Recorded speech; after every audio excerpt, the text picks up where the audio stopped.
गुलिस्तानी जंगल में आज के दिन एक अजीब सी खामोशी थी।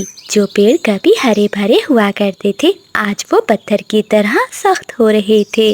अरे ये फल इतना सख्त क्यों है? बंटी बबली देखो तो सही, हमारे जंगल के सभी पेड़ पौधे क्यों इतने सख्त हो रहे हैं? कोमल बहन, मेरे पंख भी भारी हो रहे हैं। ऐसे लग रहा है जैसे कोई चीज मुझे जमीन की तरफ खींच रही है। तभी बुलबुल घबराती हुई वहाँ आती है। दोस्तों, भागो यहाँ से। मैंने जंगल के उस पार देखा है, वहाँ के सारे पक्षी पत्थर की मूर्तियाँ बन चुके हैं। क्या? पत्थर? नहीं, मैं अभी इतना जवान हूँ, मैं पत्थर नहीं बनना चाहता। चिंकी, कुछ करो। चुप करो चीकू जी, रोने से अब कुछ नहीं होगा। कोमल बहन, हमें फौरन कुछ करना होगा, वरना पूरा जंगल पत्थर का बन जाएगा। वो सभी पक्षी अभी बैठे बातें ही कर रहे थे कि अचानक आसमान पर काले बादल छा जाते हैं और तेज काली आंधी चलने लगती है। तभी उड़ता हुआ चाचा छमछम वहाँ आता है। पक्षियों, जो भी इस आंधी को छुएगा वो हमेशा के लिए खामोश हो जाएगा। चाचा छमछम की बात सुनकर चीकू तोता डर जाता है और वो वहाँ से भागने की कोशिश करता है। जैसे ही वो उड़ने लगता है तो काली आंधी उसे घेर लेती है और वो एक पत्थर में बदल जाता है। चीकू तोते की ऐसी हालत देखकर चिंकी तोती रोने लगती है। चिंकी बहन, ये रोने का समय नहीं है, हमें उस दुश्मन तक पहुंचना होगा जो ये सब कर रहा है। हा हा हा हा हा। बिजली, तुम्हारा ये पत्थर का जादू तो कमाल कर रहा है। देखो कैसे वो तोता पत्थर बन गया। बादल जी, ये तो बस शुरुआत है। मेरा असली मकसद तो उस चिड़िया को कैद करना है। देखना, अब वो अपने दोस्त चीकू को बचाने के लिए कुछ भी करेगी। उसे खुद मेरे पास आना होगा और वो जादुई माला देनी होगी मुझे, जो उसे परी माँ ने दी थी। जब तक वो माला नहीं देगी, ये जादू कभी नहीं टूटेगा। लेकिन अगर परी वापिस आ गई तो? बादल जी, ये मेरा काला जादू है। वो परी माँ इस जादू के पार नहीं देख सकती। जब तक ये काली आंधी गुलिस्तानी जंगल में रहेगी, परी माँ इस जंगल में दाखिल नहीं हो पाएगी। बस एक बार मुझे वो माला मिल जाए तो मैं इस जंगल और जंगल के सभी पक्षियों पर राज करूंगी। जंगल के सभी पक्षी उस काली आंधी से बचने के लिए चिड़िया के घर में बैठ जाते हैं। चिड़िया बहन, आसमान बिल्कुल काला है, अब हम क्या करें? अगर हम सब भी बाहर गए तो हम भी पत्थर के बन जाएंगे। हमें इस काली आंधी से बचकर रहना होगा। नहीं कबूतर भैया, हम यहाँ ऐसे नहीं बैठ सकते। आखिर कब तक हम ऐसे ही छुपे बैठे रहेंगे? हमें इन हालात का मुकाबला करना होगा। हमें चीकू को भी ठीक करना होगा। चिड़िया, चीकू को ठीक करने का एक ही इलाज है। क्या क्या इलाज है छमछम चाचा? तुम्हें उस काली घाटी के पार जाना होगा। वहाँ एक गुफा है जिसमें सुनहरी रोशनी निकलती है। वहाँ एक उल्लू बाबा है, उसके पास इस जादू का तोड़ है। अगर तुम उस काली घाटी को पार करके पहुँच सकती हो तो चीकू की जान बच सकती है और इस जंगल में किया हुआ काला जादू भी खत्म हो जाएगा। दोस्तों, तुम सब मेरे घर में सुरक्षित हो। तुम सब यहीं रहना और बाहर ना निकलना जब तक मैं वापस नहीं आ जाती। चिड़िया, मैं भी तुम्हारे साथ चलता हूँ। मेरी उड़ान बहुत तेज है, हम दोनों मिलकर काली घाटी को पार कर लेंगे। ठीक है कबूतर भैया, तो चलिए। ऐसा कहते हुए कोमल चिड़िया और कबूतर घर से निकलते हैं। वो बहुत तेज उड़ते हैं। रास्ता बहुत कठिन था। हर कदम पर ऐसे लग रहा था जैसे कोई उनका पीछा कर रहा हो। उड़ते उड़ते वो काली घाटी के पास पहुंच जाते हैं। चिड़िया बहन, वो देखो, इस गुफा में से रोशनी निकल रही है। हो सकता है यही वो गुफा हो जहाँ उल्लू साधु जी हमें मिल जाएं। हाँ कबूतर भैया, चाचा छमछम ने कहा था कि गुफा में से सुनहरी रोशनी निकलती है। मुझे भी यही गुफा लग रही है, लेकिन फिर भी तुम बाहर बैठो। हो सकता है ये कोई दुश्मन की चाल ना हो। पहले मैं अंदर जाऊंगी और तुम बाहर रुकना। ऐसा कहते हुए कोमल चिड़िया गुफा में चली जाती है। गुफा के अंदर एक बड़ा आईना था जिसमें बिजली का भी और बादल का वा दिखाई दे रहे थे। बंटी भैया, अंदर मत आना, ये एक चाल है। अचानक गुफा का मुंह बंद हो जाता है और वो कौवे जादू से वहां आ जाते हैं। बिजली बादल, तुमने ये अच्छा नहीं किया। तुम्हारी वजह से मेरा दोस्त पत्थर का बन गया है, उसे ठीक करो। हाँ हाँ चिड़िया, इतनी जल्दी भी क्या है, हम कब से तुम्हारा इंतजार कर रहे थे। मैं तोते को ठीक कर दूंगी, बदले में तुम्हें मुझे जादुई माला देनी होगी, नहीं तो मैं तुम्हारे सारे दोस्तों को पत्थर का बना दूंगी। नहीं बिजली, मैं तुम्हें वो जादुई माला कभी नहीं दूंगी। तुम हमारे जंगल का सुकून छीनना चाहती हो, तुम कभी खुश नहीं रहोगी। बिजली, चिड़िया ऐसे नहीं मानेगी, इसे गुफा में ही बंद कर दो। फिर वो कौवे चिड़िया को गुफा में बंद करके जंगल की तरफ आते हैं। जंगल के सभी पक्षी चिड़िया के घर में थे। पक्षियों, कहाँ बच कर जाओगे, आज तुम सब पत्थर के बनोगे। हा हा हा हा हा। कोमल चिड़िया हमेशा गुफा में कैद रहेगी और तुम सब पक्षी पत्थर के बनोगे और ये गुलिस्तानी जंगल मेरा होगा। ऐसा कहते हुए बिजली कौवे अपना जादू करने लगती है। बबली बहन, अब हम क्या करें, ये जादूगरनी कभी हमें नहीं छोड़ेगी। चिंकी चुप कर जाओ, चिड़िया ने कहा था कि हम इस घर में सुरक्षित हैं, हमें बाहर नहीं जाना चाहिए। कोमल चिड़िया गुफा में रो रही थी और वो रोते हुए कहती है, मैंने अपनी पूरी कोशिश की परी माँ, अगर हम सच्चे हैं तो आप हमारी मदद करें। बिजली कौवे अपने जादू से आसमान से बिजलियाँ जंगल पर गिरा रही थी। जब दुश्मन को लगता है कि वो जीत जाएगा, तभी आसमान से एक ऐसी रोशनी उतरती है जिसने अंधेरे को चीर दिया था। जादुई परी माँ जंगल में आती है। वो अपने जादू से गुफा के मुंह को खोल देती है। कोमल चिड़िया आजाद हो जाती है और वो उड़ते हुए वापस अपने जंगल में लौट आती है। परी माँ, आप आ गई। मुझे पूरी उम्मीद थी कि आप मेरी पुकार जरूर सुनेंगी। हाँ चिड़िया, मुझे आना ही पड़ा क्योंकि जुल्म अब बहुत बढ़ चुका है। बिजली बादल, तुमने क्या समझा कि तुम पक्षियों को पत्थर का बनाकर जीत जाओगे? सच्चाई की रोशनी को कोई पत्थर कैद नहीं कर सकता। जादुई परी अपनी छड़ी घुमाती है और पूरे जंगल को फिर से हरा भरा कर देती है। फिर परी बिजली और बादल को अपने जादू से उसी गुफा में बंद कर देती है। परी माँ जादू करती है और तोता फिर से ठीक हो जाता है। मुश्किलें कितनी ही कठिन क्यों ना हो, सच्चाई, लगन और दोस्ती का जज्बा हर पत्थर को पिघला सकता है। तेज बारिश में तोतों का परिवार अपने टूटे हुए घर के पास बैठा था। चीकू जी, अब हम कहाँ जाएंगे? माँ जी की तबीयत भी बहुत खराब है, ऐसी बारिश में सर्दी ये बर्दाश्त नहीं कर पाएंगी। चिंकी तोते की सांस कांपते हुए बोलती है, बेटी चिंकी, मुझे यहीं छोड़ दो, तुम दोनों अपनी जान बचाओ। नहीं माँ जी, मैं आपको कुछ भी नहीं होने दूंगा। चिंकी, माँ जी को सहारा दो और कोमल चिड़िया के घर चलो। चीकू तोता अपनी माँ और पत्नी को लेकर तेज बारिश में कोमल चिड़िया के घर जाता है और दरवाजे पर दस्तक देता है। चिड़िया बहन, दरवाजा खोलो, हम बहुत मुश्किल में हैं। कोमल चिड़िया दरवाजा खोलती है। कोमल बहन, हम तबाह हो गए, हमारा घर टूट गया, माँ की हालत देखो। मैं आज रात अपने घर में पनाह दे दो, सुबह होते ही हम यहाँ से चले जाएंगे। चीकू भैया, ये आप कैसी बातें कर रहे हैं? ये आपका ही घर है, माँ जी को अंदर ले आए, मैं अभी आग जलाती हूँ। फिर कोमल चिड़िया उन तोतों के परिवार को अपने घर में ले जाती है। माँ जी, आप इस नरम घोंसले में सो जाएं, ये बहुत गर्म है। चिंकी बहन, आप माँ जी का ध्यान रखो, तब तक मैं माँ जी के लिए गरम गरम दलिया लाती हूँ। ऐसा कहते हुए कोमल चिड़िया रसोई में जाती है और माँ जी के लिए गरम गरम दलिया लाती है। तोते की माँ दलिया खाती है और सो जाती है। फिर कोमल चिड़िया चीकू तोते और चिंकी तोती को भी दाना देती है। चिड़िया बहन, तुम्हारा बहुत बहुत धन्यवाद। ऐसी बारिश में हम किसी और पक्षी से कोई उम्मीद नहीं रख सकते थे, इसीलिए तुम्हारे पास आए। तोते भैया मुश्किल समय में ही तो अपने अपनों के काम आते हैं। फिर वो सभी दाना खाते हैं और सो जाते हैं। अगली सुबह बारिश रुक जाती है। बिजली कौवे और बादल कौवा, जो चिड़िया के पड़ोसी थे, वो अपने घर के बाहर बैठे हुए थे। तभी चिड़िया के घर से चीकू तोता एक मटका लिए पानी भरने बाहर जाता है। बादल जी, देखो इस बुज़दिल तोते को।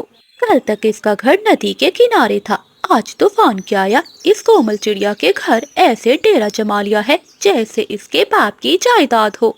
अरे बिजली, गुस्सा क्यों करती हो? कोमल चिड़िया का दिल बहुत बड़ा है। वो तो पूरे जंगल की ऐसे ही मदद करती है। इन गरीब तोतों को भी पनाह देकर वो जंगल की मलिका बन जाएगी। बादल जी, मुझे क्या मलिका बने या फिर इस जंगल की नौकरानी, मुझे तो चिड़िया का वो अनाज से भरा गोदाम चाहिए जो इसने इस साल मेहनत करके भर रखा है। तुम्हें तो पता है सर्दियां आने वाली हैं और हमारे पास खाने को कुछ भी नहीं। अगर ये तोते वहाँ रहे तो सारा अनाज चट कर जाएंगे। हमें कुछ ऐसा करना होगा कि सांप भी मर जाए और लाठी भी ना टूटे। हाँ बिजली, ये तो तुमने ठीक कहा। बिजली, एक आइडिया है मेरे पास। ऐसा कहते हुए बादल कौवा बिजली कौवी के कान में कुछ बताता है। अरे वाह बादल, क्या दिमाग पाया है। बस अब हमें चिड़िया के घर पर कब्जा करने से कोई भी नहीं रोक सकता। रात के अंधेरे में बादल और बिजली चिड़िया के घर के पास जाते हैं। वो पीछे के रास्ते से चिड़िया के अनाज के गोदाम में पहुंच जाते हैं। बादल कौवा अनाज एक पोटली में डालता है। बिजली, आधा काम तो हो गया। ऐसा कहते हुए बादल कौवा अंदर जाता है। वो चुपके से बूढ़ी तोती के घोंसले में वो पोटली रख देता है। ऐसे रात के अंधेरे में वो कौवे अपना काम करके वापस अपने घर लौट आते हैं। बिजली, अब आएगा मजा। बिजली, अब बस सुबह का इंतजार है, जब बूढ़ी तोती को चिड़िया धक्के देकर अपने घर से बाहर निकालेगी और फिर हम मौका पाकर चिड़िया के घर पर कब्जा कर लेंगे। अगली सुबह हो जाती है। जब कोमल चिड़िया अपने गोदाम में जाती है तो वहाँ अनाज बहुत थोड़ा था। अरे, मेरा अनाज कहाँ गया? लगता है कल रात मेरे घर में चोरी हुई है। कोमल चिड़िया शोर मचा देती है। जंगल के सभी पक्षी वहाँ जमा हो जाते हैं। हाय हाय चिड़िया बहन, क्या हुआ? सुबह सुबह इतना शोर क्यों मचा रही हो? बिजली, किसी ने मेरे घर में चोरी की है। मेरे गोदाम में अनाज बहुत कम है। क्या? ऐसा पहले तो कभी नहीं हुआ। हमारे जंगल में चोरी कौन कर सकता है? कबूतर को कौवों पर शक होता है। वो चिड़िया से कहता है, चिड़िया बहन, अगर चोरी हुई है तो हमें जंगल के सभी पक्षियों के घर को देखना होगा। उसने भी तुम्हारा अनाज चुराया होगा, जरूर उसके घोंसले से ही मिलेगा। कबूतर, अगर तलाशी लेनी है तो सबसे पहले चिड़िया के घर से ही शुरू करो। ये तोते भी तो यहाँ रहते हैं ना। इन तोतों की सबसे पहले तलाशी लो जो खाली पंखों आए थे। हो सकता है अब अपनी झोलियाँ भरना चाहते हैं। अरे बिजली बेटी, ये तुम कैसी बातें कर रही हो? हम गरीब हैं पर चोर नहीं हैं। अच्छा, वो तो अभी पता चलेगा। ऐसा कहते हुए बिजली कौवी तोते और चिंकी के घोंसले को देखती है। बिजली, मैंने कहा था ना कि हमने कोई चोरी नहीं की। हम मजबूर हैं, लेकिन चोर नहीं है। अच्छा, अभी पता चल जाता है। ऐसा कहते हुए बिजली कौवी चीकू तोते की माँ का घोंसला देखती है तो उसके अंदर से एक पोटली निकल आती है। अरे, ये पोटली कैसी है? जरा खोल कर देखते हैं। ऐसा कहते हुए बिजली वो पोटली खोलती है जिसमें चिड़िया का अनाज था। ये देखो चिड़िया, ये है तुम्हारे मेहमान। तेरा ही दिया खा रहे हैं और तेरा भोजन भी चुरा रहे हैं। कोमल बेटी, जो बिजली कह रही है ये सब झूठ है। मैं कसम खाती हूँ, मैंने कोई चोरी नहीं की। मैं नहीं जानती कि ये पोटली मेरे घोंसले में कैसे आई। बढ़िया, बस कर, तेरा नाटक अब खत्म हुआ। तोते, उठा अपनी माँ को और निकल जा यहाँ से। हमारे जंगल में चोर पक्षी नहीं रह सकते। बादल की बातें सुनकर तोते की माँ रोने लगती है। बेटे और बहू, अपना सामान उठाओ, चले हम यहाँ से। अब मुझे भी इस जंगल में नहीं रहना जहाँ हमें चोर समझा जाए। कोमल चिड़िया खामोश खड़ी थी मगर इसकी नजरें कुछ ढूंढ रही थी। जैसे ही तोता अपनी माँ और पत्नी को लेकर जाने लगता है तो चिड़िया उन्हें रोक लेती है। ठहरिए माँ जी, आप कहीं नहीं जाएंगी। बिजली और बादल, तुमने बहुत बड़ी गलती कर दी। क्या? कौन सी गलती? चोरी तो तुम्हारे इन मेहमानों ने की है।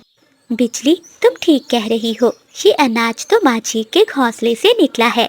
जरा बादल से कहो अपने पंखों को खोल कर दिखाए। क्या? मेरे पंखों को क्या हुआ है? मैं अभी खोल कर दिखाता हूँ। ऐसा कहते ही बादल कव्वा अपने पंख खोलता है। बादल कव्वे के पंख पर नीला रंग लगा हुआ था। ये रहा चोर। तुमने क्या सोचा कि मेरे गोदाम से चोरी करना इतना आसान होगा? मैंने अपनी खिड़की और दरवाजे पर नीला रंग लगा दिया था ताकि जो भी पक्षी मेरे अनाज की चोरी करे वो पकड़ा जाए। दोस्तों, ये बिजली और बादल ही हमारे चोर हैं और हमें एक दूसरे के खिलाफ भड़का रहे थे। ये देखकर सभी पक्षी बहुत गुस्से में आ जाते हैं और वो सभी मिलकर बादल और बिजली की खूब पिटाई करते हैं। मार मार कर उन कौवों को सभी पक्षी अपने जंगल से निकाल देते हैं। माँ जी, आप कहीं नहीं जाएंगी। जब तक आपका घर नहीं बन जाता आप मेरे पास ही रहेंगी।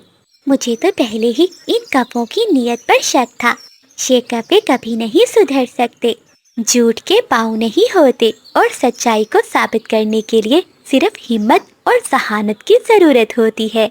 तो प्यारे दोस्तों, इस कहानी को लाइक, चैनल को सब्सक्राइब और अपने दोस्तों के साथ शेयर करना मत भूलिएगा। आपका धन्यवाद। गुलिस्तानी जंगल में आज के दिन कुछ अजीब सी खामोशी थी। बंटी भैया, क्या आपने महसूस किया है बुलबुल ने आज गीत नहीं गाया? वो कहाँ है? हाँ कोमल बहन, मैंने उसे नदी के पास देखा था। वो पानी पीने गई थी पर अभी तक लौट कर नहीं आई। मुझे डर लग रहा है कोमल बहन। देखो, आसमान पर एक भी तारा नहीं चमक रहा, सिर्फ काले बादल ही मंडला रहे हैं। चीकू जी, आप तो बहुत डरपोक हैं।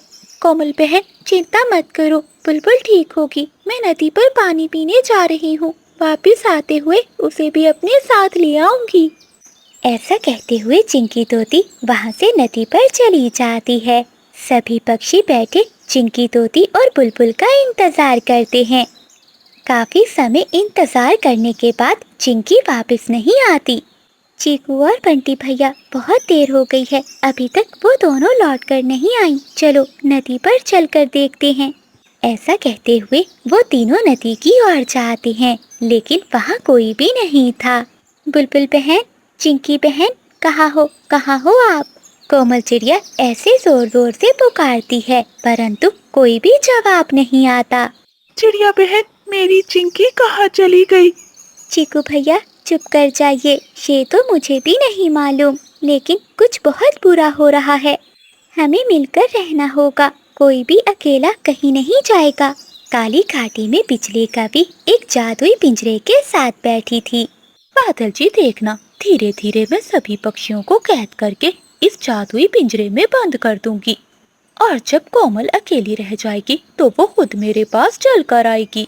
बिजली, तुमने इन दोनों को क्यों कैद किया? अगर तुम चाहती तो कोमल को भी कैद कर सकती थी। अरे बेवकूफ, अगर मैं चिड़िया को कैद कर लेती तो परी माँ का दिया हुआ जादू फौरन जाग जाता और परी माँ को पता लग जाता कि हम जंगल पर कब्जा करने वाले हैं।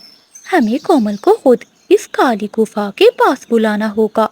जब वो अपने दोस्तों की तलाश में खुद यहाँ आएगी तो उसका जादू टूट जाएगा और फिर मैं उसकी मासूमियत की शक्ति चुरा लूंगी और हमेशा के लिए इस गुलिस्तानी जंगल की रानी बन जाऊंगी। अरे वाह बिजली, अब देखना वो चिड़िया खुद हमारे जाल में फंसेगी। ऐसे ही रात गहरी हो जाती है। जंगल में गहरा सन्नाटा छाया हुआ था। सभी पक्षी बहुत उदास बैठे हुए थे। तभी बिजली कवि का भेजा हुआ एक कौवा वहाँ आता है। सुनो सुनो पक्षियों, मुझे जादूगरनी बिजली ने भेजा है। अगर तुम सब चिंकी तोती और बुलबुल को आजाद कराना चाहते हो तो बदले में कोमल चिड़िया को काली घाटी भेजना होगा। ऐसा कहते हुए वो कौवा वहाँ से चला जाता है। दोस्तों, मुझे जाना होगा। अब मैं ही अपने दोस्तों की जान बचाऊंगी। बदले में अगर मेरी जान चली भी जाए तो कोई बात नहीं, परंतु चीकू भैया, मैं आपकी पत्नी और बुलबुल को कुछ भी नहीं होने दूंगी। नहीं कोमल बहन, मैं भी तुम्हारे साथ जाऊंगा और अपनी पत्नी को लेकर आऊंगा। चलो कबूतर यार, हम सब एक साथ चलते हैं। कोमल चिड़िया, चीकू तोता और बंटी तीनों रात के अंधेरे में काली घाटी की ओर उड़ते हैं। रास्ते में बंटी कबूतर डर जाता है और वो तीनों एक जगह रुक जाते हैं। कोमल बहन, अब मुझे बहुत डर लग रहा है। मैं तो कहता हूँ कि हमें यहाँ से वापस लौट जाना चाहिए। नहीं कबूतर भैया, हमारे दोस्त मुसीबत में हैं। अगर हम आज डर गए तो वो कभी वापस नहीं आएंगी। हिम्मत रखो, हम सब मिलकर आगे बढ़ेंगे।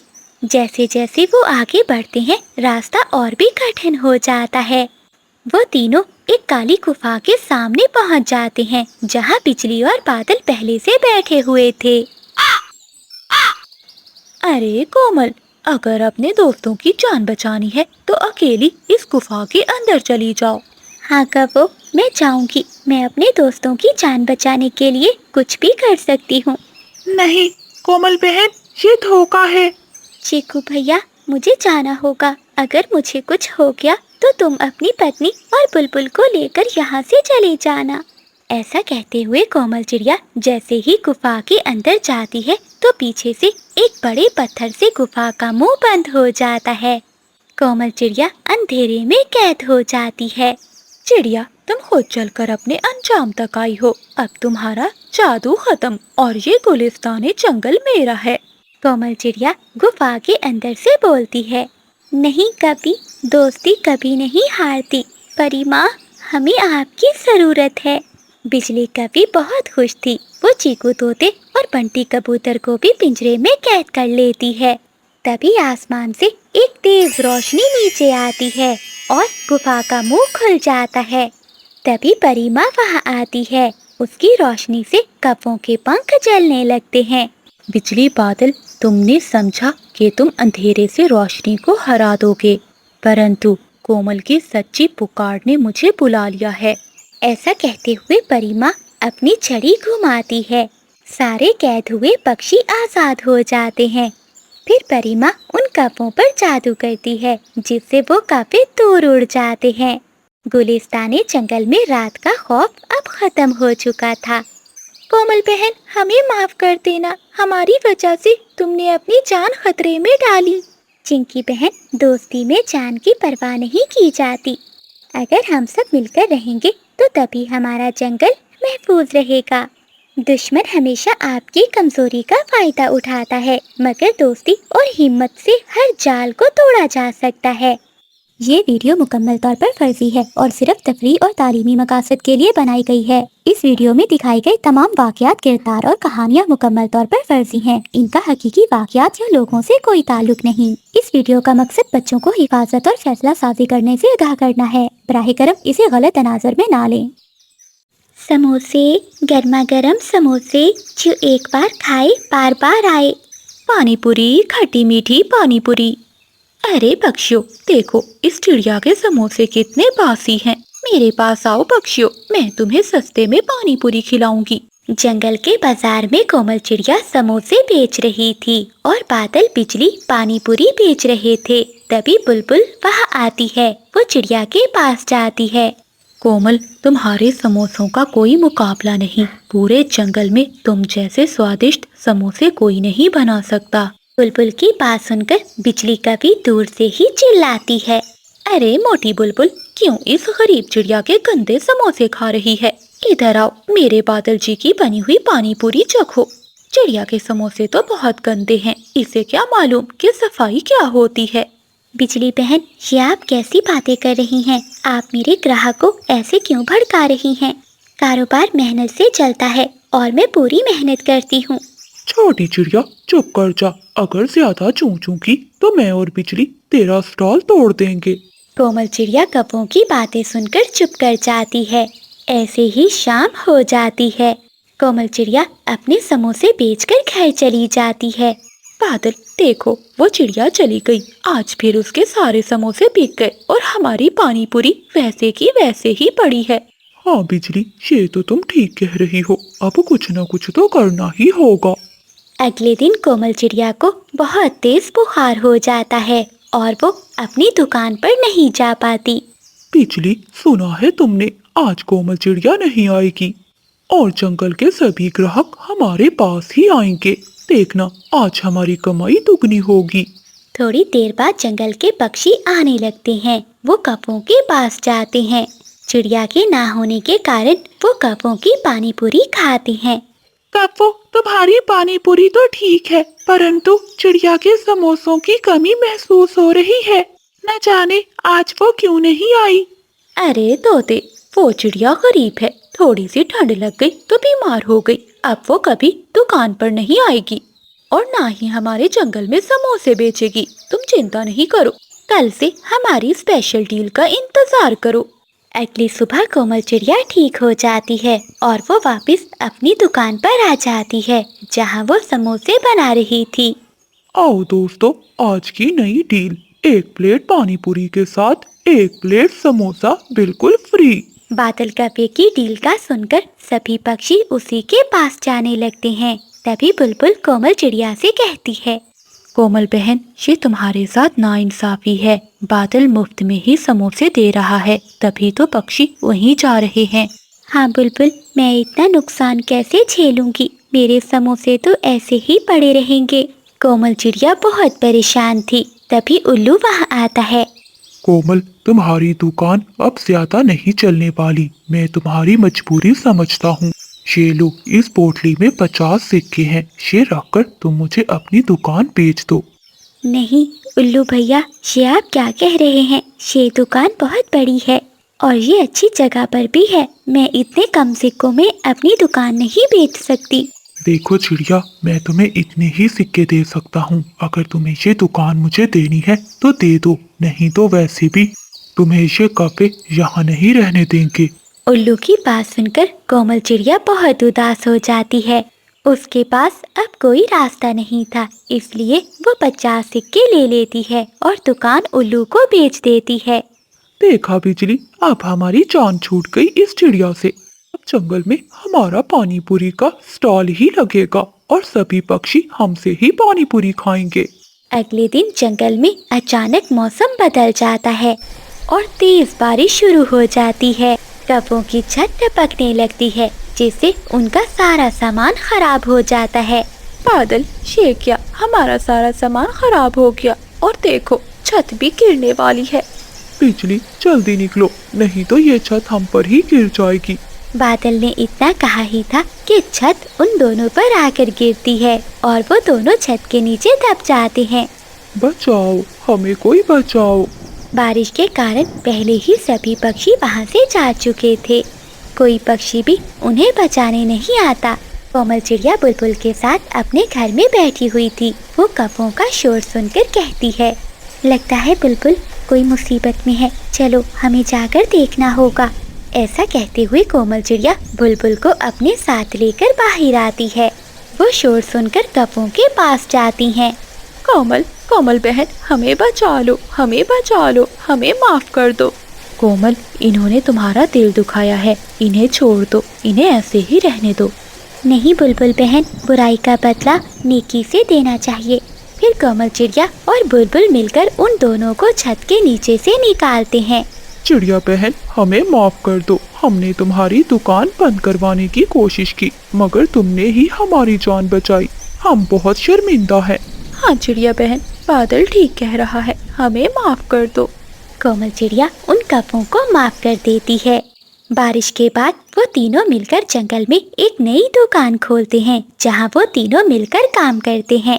अब वो सभी पक्षी खुशी खुशी रहने लगते हैं। जो दूसरों के लिए खड्डा खोदता है वो खुद उसमें गिरता है। ये वीडियो मुकम्मल तौर पर फर्जी है और सिर्फ तफरीह और तालीमी मकासद के लिए बनाई गई है। इस वीडियो में दिखाए गए तमाम वाक़यात, किरदार और कहानियाँ मुकम्मल तौर पर फर्जी हैं। इनका हकीकी वाक़यात या लोगों से कोई ताल्लुक नहीं। इस वीडियो का मकसद बच्चों को हिफाजत और फैसला साजी करने से आगाह करना है। बराह करम इसे गलत तनाज़ुर में ना लें। जंगल में बहुत तेज बारिश हो रही थी। बिजली कभी अपना छाता लिए जंगल में भोजन ढूंढ रही थी। तभी उसकी नजर एक बूढ़ी फाख्ता पर जाती है, जिसके पास एक मीठा फल था। वो उड़ती हुई बूढ़ी फाख्ता के पास जाकर बैठ जाती है। माँ जी, अपना फल यहीं रख दो और जल्दी से इस बड़े पेड़ के पीछे छुप जाओ। तुम्हारे पीछे मैंने एक बहुत बड़ी चील देखी है। यहाँ ये तुम क्या कह रही हो बेटी, कहाँ है चील? माँ जी, इस बात को छोड़ो, जल्दी से ये मीठा फल मुझे पकड़ाओ और उस बड़े पेड़ के पीछे छुप जाओ। अगर जान बचानी है तो जल्दी करो। वो बूढ़ी फाख्ता डर के मारे ऐसा ही करती है। वो अपना मीठा फल बिजली कपी को देकर खुद बड़े पेड़ के पीछे छुपकर बैठ जाती है। बिजली कपी वो मीठा फल उठाती है और वहाँ से अपने घर भाग जाती है। कितना स्वादिष्ट मीठा फल है। आज तो मुफ्त का भोजन खाने का मजा ही आ गया।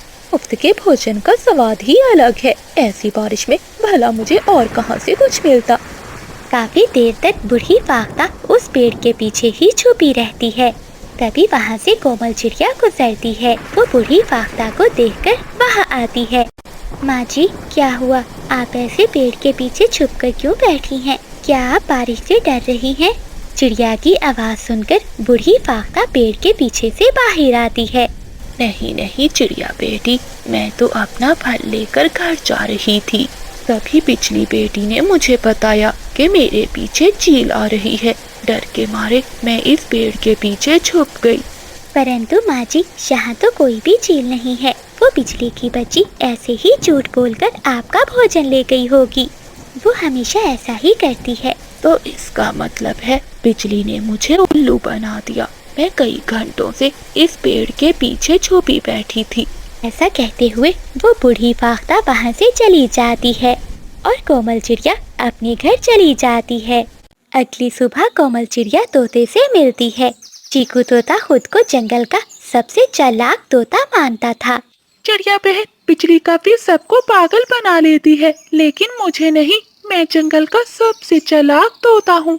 मैं तो कभी उस काली कपी की बातों में नहीं आया और ना ही उसने कभी मेरा दाना लिया है। तोते भैया बचकर रहना, बिजली कपी बड़े बड़ों को उल्लू बना देती है। अभी कल रात बारिश में बिजली कपी ने बूढ़ी फाख्ता का फल लेकर खा लिया।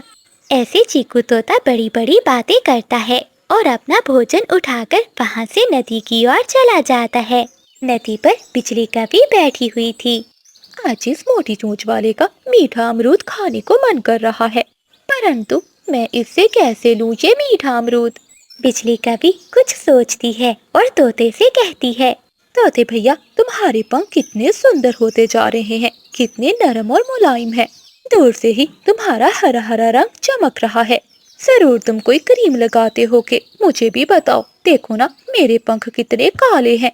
मैं भी तुम्हारी तरह सुंदर दिखना चाहती हूँ। नहीं नहीं बिजली, मैं कोई क्रीम नहीं लगाता। मेरे पंख तो पहले से ही बहुत सुंदर है। नहीं नहीं, तुम झूठ बोलते हो तोते भैया। जरा देखो तो, तुम्हारी चोंच अब कितनी सुंदर लग रही है, चमक रही है, बिल्कुल लाल टमाटर की तरह। जरा नदी के पानी में तो देखो खुद को, कितने सुंदर लग रहे हो, फिर ही तुम्हें पता चलेगा। बिजली के कहने पर चीकू तोता खुद को पानी में देखता है और अपने आप को देखकर वो बहुत खुश हो जाता है। हाँ बिजली, तुम सच कह रही हो। अरे वाह, मैं तो पहले से भी ज्यादा सुंदर दिख रहा हूँ। तोते भैया, मैं जानती हूँ एक सुंदर तोती को। वो पहाड़ों पर रहती है। वो किसी सुंदर तोते को ढूंढ रही थी। क्या तुम उससे मिलना चाहते हो? सुंदर तोती का सुनकर तोता तो बहुत खुश हो जाता है। हाँ हाँ बिजली, मैं मिलना चाहता हूँ उस तोती से। वो तोती मुझे देखकर बहुत खुश होगी, क्योंकि मैं जंगल का सबसे सुंदर तोता हूँ। तो ठीक है तोते भैया, लाओ ये मीठा अमरूद मुझे दे दो, फिर मैं तुम्हें उस सुंदर तोती के पास ले जाती हूँ। तोता खुशी में वो अमरूद बिजली कपी को दे देता है। बिजली कपी तोते का वो अमरूद खा लेती है। चलो तोते भैया, अब मैं तुम्हें उस सुंदर तोती से मिलवाती हूँ। ऐसा कहते हुए बिजली कपी तोते को अपने साथ लेकर घने जंगल में से होते हुए पहाड़ों के पास पहुँच जाती है। बिजली, ये क्या, यहाँ तो कोई भी सुंदर तोती नहीं है। क्या तुमने मुझसे झूठ बोला था? तुमने मेरा मीठा अमरूद क्यों खाया? मेरे सुंदर तोते भैया, इतना गुस्सा मत करो। मैंने झूठ नहीं बोला था। लगता है अब वो तोती चली गई होगी। ऐसा करना, तुम कल आ जाना।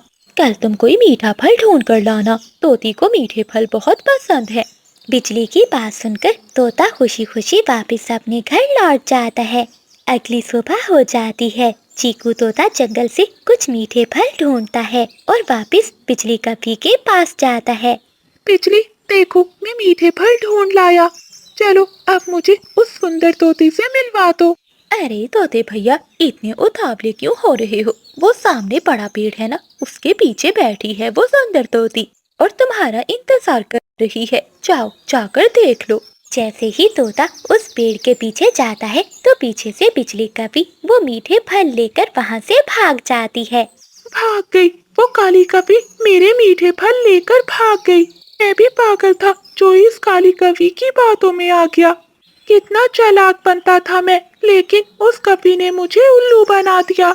ऐसा कहते हुए चीकू तोता उदास होकर वापस अपने घर चला जाता है। मोटी बुलबुल मौसी, थोड़ी स्मार्ट हो जाओ, वरना तुम्हारे लिए उड़ना बहुत मुश्किल हो जाएगा। क्या करूं कवि, मैं तो रोज का एक दाना ही खाती हूँ, न जाने फिर भी मेरा वजन बढ़ता ही जा रहा है। अरे अरे मौसी, चिंता क्यों करती हो, मैं तुम्हारा वजन कम कर सकती हूँ, बदले में मुझे मीठे फल लाकर देने होंगे। क्या सच में बिजली, मेरा वजन कम हो जाएगा? क्या मैं भी तुम्हारी तरह स्मार्ट हो जाऊंगी? हाँ हाँ, क्यों नहीं, जल्दी से जाकर जंगल से मेरे लिए मीठे फल लेकर मेरे घर आ जाओ। बिजली की बात सुनकर बुलबुल मौसी पूरे जंगल में उड़ती है और वो मीठे फल ढूंढकर बिजली कवि के पास जाती है। बिजली, ये देखो मैं मीठे फल ले आई, अब जल्दी से मुझे वो दवा दे दो जिससे मैं भी दुबली पतली हो जाऊं। हाँ हाँ बुलबुल, तुम ये मीठे फल यहीं रख दो, मैं तुम्हारे लिए दवा तैयार कर दूंगी। परंतु हाँ, कल आते हुए भी मीठे फल लेती आना। अगली सुबह बुलबुल मौसी एक फलों की टोकरी भरती है और बिजली कवि के घर की ओर उड़ती है। तभी रास्ते में उसे चिड़िया रोक लेती है। अरे बुलबुल मौसी, इतने सारे मीठे फल, ये आप कहाँ लेकर जा रही हैं? चिड़िया बहन, तुमसे अब क्या छुपाना, ये मीठे फल मैं बिजली के लिए लेकर जा रही हूँ। वो मुझे दुबला पतला करने की दवा दे रही है, उसी ने मुझसे ये मीठे फल मांगे हैं। अरे मौसी, ये आप क्या करने जा रही हैं? क्या आप नहीं जानती वो कवि कैसे पक्षियों को उल्लू बनाती है? उसने कल तोते को भी उल्लू बनाया था, आज वो आपके साथ ऐसा कर रही है।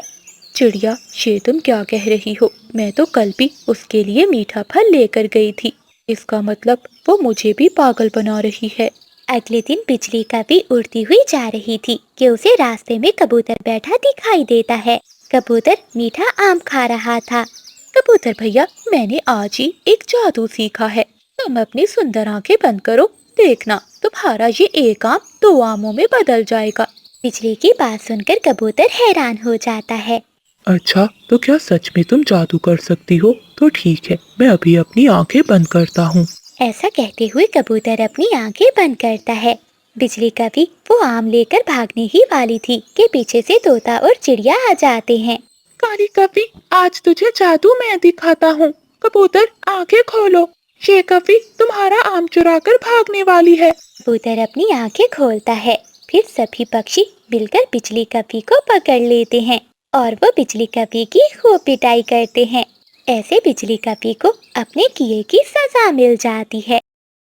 जंगल में सुबह का समय था। कोमल चिड़िया ने अपनी मेहनत से एक बहुत ही सुंदर फलों का बागीचा लगाया था, जिसमें वो दिन रात मेहनत करती थी। कोमल चिड़िया के साफ और नेक दिल की वजह से बागीचे के पेड़ उसे बातें करते थे। कोमल बेटी, तुम्हारे बिना तो हमारा मन ही नहीं लगता, जल्दी से हमें पानी दे दो। हाँ हाँ मेरे दोस्तों, मैं अभी सबको पानी देती हूँ, तुम सब ही तो मेरे जीने की वजह हो। ऐसा कहते हुए कोमल चिड़िया पेड़ों को पानी देने लगती है। वहीं दूर बैठी चिड़िया की सौतेली माँ और उसकी सौतेली बहन ये सब देखकर जल भुन रही थीं।